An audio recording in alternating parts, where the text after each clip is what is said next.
case, what are some of those aspects that people can pay attention? Hey, if I'm only getting, instead of that 53%, or I think it was 51% connection to meeting, if I'm not getting those benchmark numbers that people should be getting, what usually do you look at, and what are the most common fixes that people have to make to get to those benchmarks?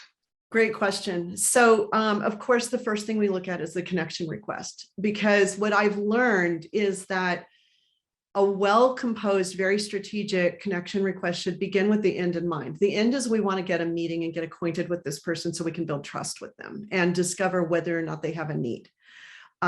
So the first point of communication with this person needs to start establishing trust right away. And in my experience, the way that we establish trust is to go find something on their profile about them. And I look for a nugget. It doesn't have to be like some big magnum opus thing, just something really small. Maybe their headline says something about them being, I love, there's one guy that I'm connected to who his headline is, "I'm a geek who helps geeks get geeky about their finances." And I just love that headline. So I might send him something going, "Gosh, I love your headline. I'm a geek too. Would love to connect and hear more about what you do."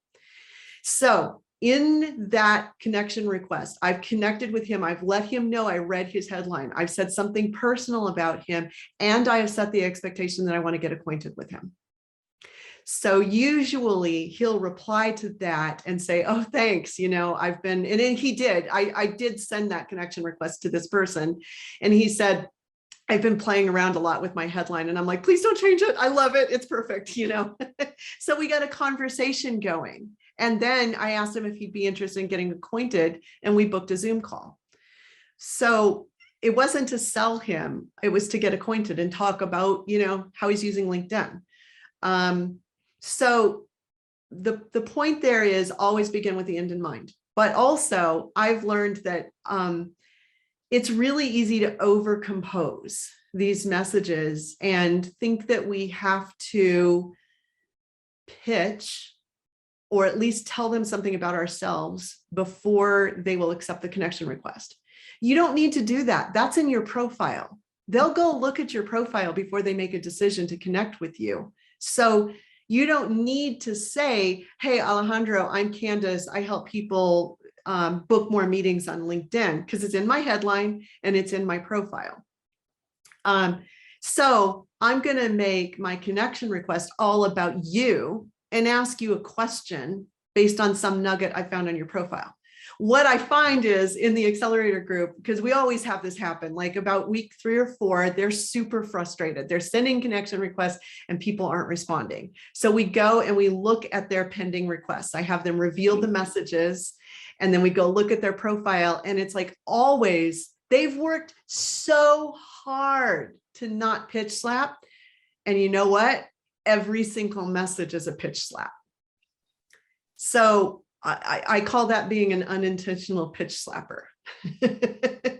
And so then we have to reconfigure and say, "Nope, that's a pitch slap. And here's why: because you were talking about yourself, you don't need to. And because you're trying to sell to him before you even know that he has a problem. So don't pitch slap him. Ask him something about his profile." Now, sometimes there's just nothing there on their profile. So then I go to a Google search about that person, see if they're blogging or have done something that I might be able to pull a nugget from. I mean, sometimes you'll find like their wedding pictures because they recently got married. You could use that to start a relationship with the person. Now, I wouldn't start there. If I can find a nugget that's going to be more related to my business, I'll start with that nugget. Again, begin with the end in mind. If I want to transition this conversation, the fact that you got married in Kauai is probably not going to be helpful for me to transition to LinkedIn. But if that's all I got, then I'm going to use it. The other thing is I'll look at the company website and I'll look for news. This can be a trap though, because we've tried this with every accelerator group I've done, and I've tried it myself. Like somebody won an award. I'll send a message saying, hey, congratulations, Alejandro, on winning this award. Well, unless the person you're reaching out to is part of the communications team or the person who was quoted in the award press release, they're probably not that closely related to the process that the company took to submit the award. Now, if they're a small company, yes.